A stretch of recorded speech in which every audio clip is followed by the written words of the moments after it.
Des nouveautés côté infrastructure, puisqu'on parle de Graviton 3 qui débarque dans certaines régions après avoir été annoncé en preview à reInvent l'année passée. Une nouvelle option de AWS Data Sync pour vous aider à transférer des datas vers d'autres clouds, Google et Microsoft. Oui, vous avez bien entendu.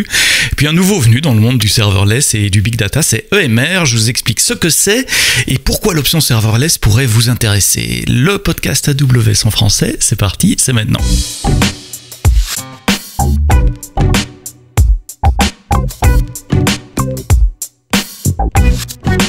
Bonjour, merci d'être de plus en plus nombreux à nous écouter dans ce rendez-vous qui devient habituel pour certains d'entre vous, vendredi matin, nouvel épisode du podcast avec une semaine sur deux un retour d'expérience d'un de nos partenaires ou clients, et puis une semaine sur deux, moi tout seul qui essaye de débriefer les dernières nouveautés, les dernières news d'AWS que j'ai compilées, goupillées pour vous tout au long des 2 dernières semaines. Merci de continuer de vous abonner, de nous laisser vos feedbacks dans les applications de podcast. Vous nous écoutez beaucoup sur le web, nous sommes également disponibles dans toutes les bonnes applications de podcast, que ce soit Deezer, Spotify, Apple Podcast, Podcast Addict, Google Podcast et j'en passe, et j'allais dire des meilleurs, mais non, il n'y en a pas des meilleurs, j'ai cité les meilleurs. Bien, quelles sont les nouveautés AWS que j'ai épinglées pour vous ces 2 dernières semaines? On va commencer par Graviton 3. Graviton, vous savez, ce sont des processeurs conçus par AWS autour d'une architecture ARM qui offre un meilleur ratio prix-performance que les générations précédentes équivalentes sur base de processeurs x86. Ça veut dire que pour les mêmes coûts, vous avez plus de performance, ou pour la même performance, ça coûte un poil moins cher. On en est à la 3e génération de processeurs Graviton, avec ces processeurs Graviton qui offrent 25% de meilleur ratio coût-performance par rapport à la génération précédente.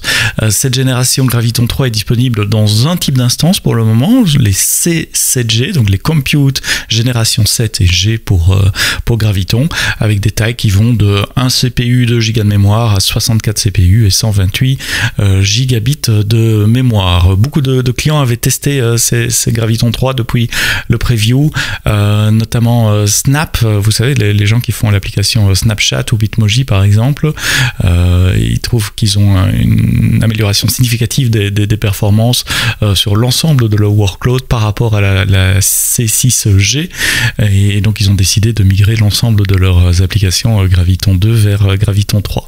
Alors à propos de migrer, les Gravitons, je vous l'ai dit au début, ce sont des processeurs à base d'ARM, et donc une des objections que je reçois souvent quand je vous parle, c'est dire oui, mais de l'ARM, ça va être compliqué à migrer.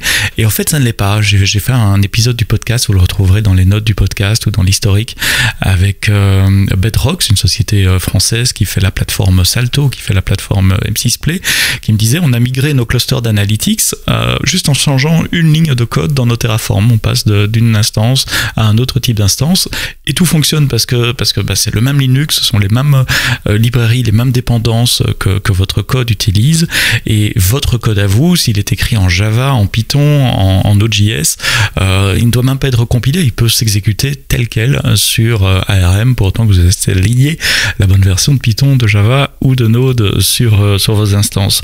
Il y a quelques cas où ça doit être compilé, évidemment si ce sont des langages un peu plus bas niveau comme Go ou Rust, et puis évidemment si vous développez en C, C++, ou vous faites des choses très spécifiques en assembleur pour aller chercher des jeux d'instructions extrêmement spécifiques d'un processeur Intel ou AMD, alors là oui, mais ça concerne une toute petite portion des applications. La plupart des applications tournent sans modification. Ça coûte moins cher, c'est meilleur pour la planète également, jusqu'à 60% d'économie de consommation d'électricité sur ces processeurs Graviton 3. Donc vous faites un bon geste pour vous, pour votre portefeuille, et vous le faites pour la planète également.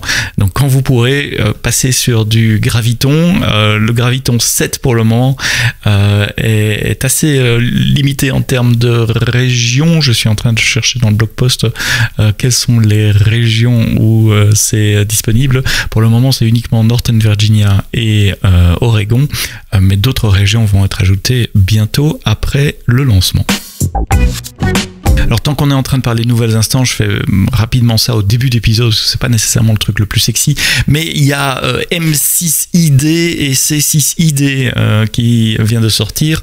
Donc ce sont des instances basées sur les dernières générations d'Intel Xeon Scalable, les Ice Lake, avec 3.5 GHz de fréquence d'horloge, et surtout dans les instances jusqu'à 7.6 terabytes de stockage local en SSD. Donc si vous avez besoin de beaucoup de stockage local et beaucoup de puissance CPU en même temps, les M6ID et C6ID. Et puis la semaine passée, on a lancé aussi des nouvelles instances pour le training AIML, avec les nouvelles instances P4DE qui utilisent des processeurs, qui fournissent des processeurs GPU NVIDIA, jusqu'à 8 processeurs NVIDIA GPU A100 avec 80 GB de mémoire GPU HBM2E, donc 2 fois plus de puissance GPU que la génération courante d'instances P4D. Donc pour faire du training, vous avez besoin de puissance pour faire des trainings de modèles AIML, regardez ces nouvelles instances P4DE. Petit nouveau dans le monde du data transfer. C'est pas vraiment un petit nouveau, c'est un service qui existe déjà depuis assez longtemps, qui s'appelle AWS Data Sync, qui vous permet de déplacer des objets ou de copier des file systems, soit entre deux régions AWS, soit d'un service à l'autre, soit même vers du on-prem par exemple. Donc très utilisé par des clients qui veulent repliquer des buckets ou déployer, garder des copies des données dans une autre région pour des cas de continuité business par exemple. On rajoute une nouvelle fonctionnalité à DataSync qui permet de déplacer des données vers et depuis d'autres clouds publics, donc spécifiquement vers Google et Microsoft. Alors, comme toujours avec DataSync, il y a un petit agent à installer sur une instance, vous pouvez installer sur EC2, ou vous pouvez installer l'agent côté Microsoft ou côté Google également. Enfin, l'agent doit être là. Et puis tout le reste fait dans la console, donc vous configurez la source, la destination. Évidemment, il faut donner les credentials, les access keys, secret keys, Google ou Microsoft si c'est côté Microsoft. Et vous déployez cette configuration. Il y a aussi la configuration réseau à indiquer si l'agent est de votre côté, est-ce qu'il y a des private links, est-ce qu'il y a des services endpoint et des choses comme ça. Et puis c'est parti, c'est l'agent qui va faire le travail. Donc la console va pousser, enfin, ou le backend va pousser la configuration vers l'agent.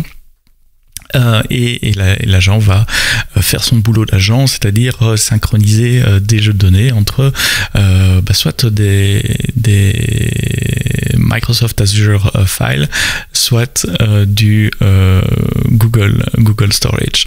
Le blog est écrit par mon collègue Danilo, il vous montre étape par étape comment ça marche avec plein de screenshots. Donc si vous avez besoin de déplacer des gros volumes de données entre Google, Azure, Microsoft et AWS, regardez cette nouvelle fonction de AWS Data Sync. Puis dernière nouveauté dont j'avais envie de vous parler cette semaine, c'est EMR et EMR qui débarque en serverless. Alors EMR c'est quoi? C'est Elastic MapReduce, c'est un ancien service d'AWS qui permet de déployer des jobs big data. Typiquement au début c'était beaucoup d'Hadoop et d'Hadoop FS, et puis maintenant c'est beaucoup plus de Spark par exemple. Et quand vous faites ça, vous devez créer un cluster avec des instances EC2, avec des EMI spécifiques qui sont fournis par le service, et puis c'est à vous de scaler ce cluster, donc d'ajouter ou d'enlever des nœuds en fonction de votre consommation réelle, voire d'éteindre le cluster si vous ne l'utilisez plus.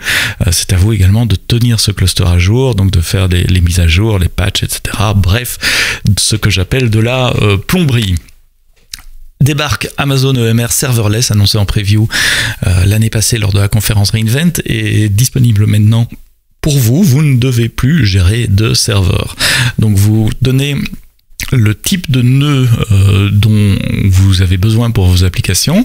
Vous dites j'ai besoin de X CPU, X mémoire, etc.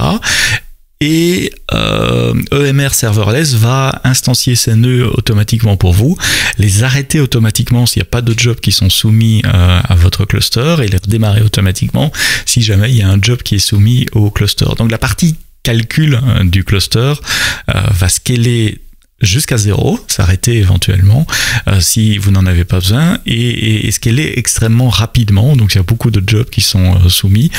Nous allons créer automatiquement, le service va créer automatiquement plus d'instances, mais ça sera tout à fait transparent pour vous puisque c'est un service serverless. Vous n'avez plus à gérer ni la configuration du serveur, les EMI, les mises à jour, ni la scalabilité de l'ensemble du cluster.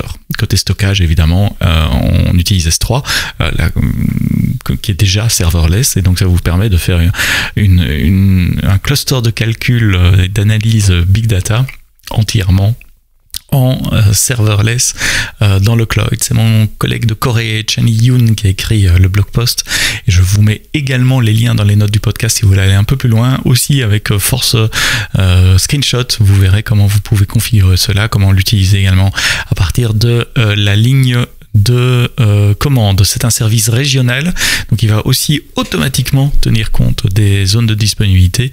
Si jamais une zone de disponibilité viendrait à ne pas être disponible, c'est le service qui s'occupe de redémarrer vos nœuds automatiquement dans les autres zones de disponibilité. Amazon EMR serverless est disponible en Northern Virginia, Oregon, en Irlande, à Tokyo pour le moment, et puis comme d'habitude la liste va s'allonger avec le temps. Voilà, c'est tout pour ce What's New enregistré très tôt le matin, le vendredi 3 juin 2022. J'avais 2 blog posts, un avec un nouveau service et un avec une nouvelle fonctionnalité qui devait sortir cette semaine aussi. Ils ont été retardés à la semaine prochaine, donc je vous en parlerai dans le prochain épisode du podcast AWS en français, dans le prochain qui parle des nouveautés, c'est-à-dire dans 2 semaines. La semaine prochaine, on parlera de Trésor, une banque à ce service qui tourne sur AWS. Trésor, c'est une start-up française avec laquelle j'ai eu l'occasion de m'entretenir il y a quelques semaines. Rendez-vous vendredi prochain pour ce nouvel épisode du podcast AWS en français. Profitez du long week-end, profitez de la semaine, du beau temps, s'il y a du beau temps là où vous êtes.